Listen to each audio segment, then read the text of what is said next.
What's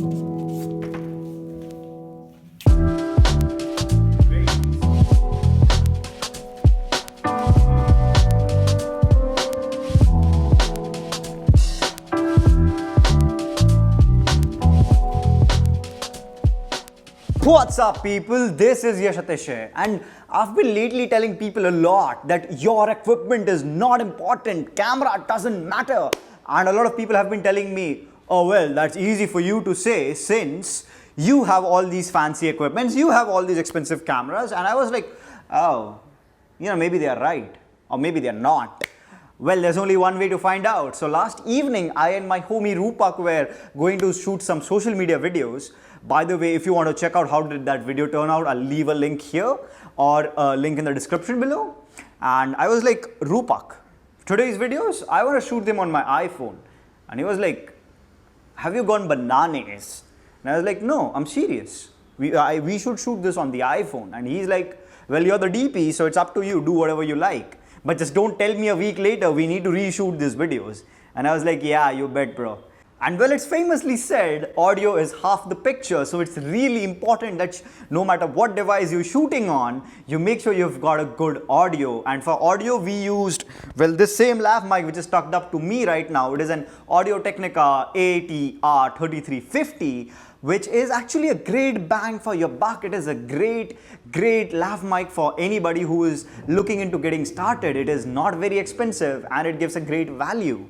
With that said, the signals from this lav mic are going to the Zoom H1 audio recorder, which is also a great value for your money. Again, it is not something I would recommend for beginners. The reason being it is a tad bit expensive, but for the money, it gives you great preamps. It can also record audio to a micro SD card, and it runs pretty much forever with a AA battery inside, which means if you're into wedding videography or if you're covering an event or something, you can lav up your talent, connect it to this, hit record and just forget about it, not have to worry about anything whatsoever. But for our use case, instead of recording audio directly on the micro SD card, I have used the USB port to connect it directly to my iPhone using this stupid, expensive, astronomically overpriced dongle from Apple. Now trust me, it is very, very overpriced, but I think they're not charging you for what is included or what it takes to manufacture the dongle, but rather for how much time it saves you in post-production. The reason being, when audio and video is recorded separately and it is done right, it takes a lot of time in post-production. And if it is done wrong, well, it's a complete fucking nightmare. So if you are getting started, if you're new to this, don't try to save that money, bite the bullet and buy the dongle. The good thing with an audio recorder, especially this one, is that there is an audio out jack. So I'm using my Skullcandy ref for monitoring the audio in real time. Hence, I know if there is something wrong or something needs to be redone. On the iPhone, I'm using the default camera app to record this video in 4K.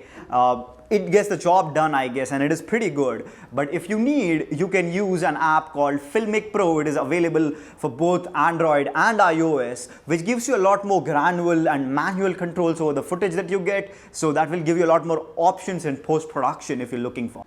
Well, with that said, videography or photography is all about capturing that light information. So it is important that your lighting is good. For our use case, we use the Harrison Quad Lux Mark II as our key light and 3 dome lights in the ceiling, just to make sure that we get this really soft and natural lighting around our talent and the shadows are not so sharp and pronounced. No matter what camera you use, always make sure that your footage is stable. Your camera, your phone is mounted on a tripod or on a gimbal so that your footage is not all shaky and wobbly, because that makes your viewers want to puke. And you don't want your viewers to be puking, right?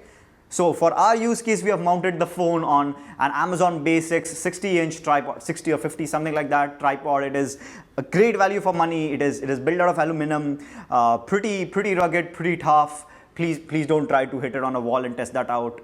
Unless until you don't do that, it's gonna serve you well. You cannot use it with very heavy cameras, but for a phone or a point and shoot, it's gonna do just fine. And that's it for today's video, guys. Keep 3 things in mind: good audio, good lighting, and a very stable, non-shaky video footage. If you keep that in mind, you will be able to make great videos regardless what equipment you have. And just in case if you want to pick up the accessories that I mentioned, the links of all of them are in the description below. You can go ahead and pick them up. Also, the video that we shot with the phone that I'm talking about is in the description below. Make sure you go ahead and check that out. And make sure that you go Hakunas Matatas on the like button if you found it useful. You share it with anybody who thinks they need fancy cameras to make a good video. And until next time.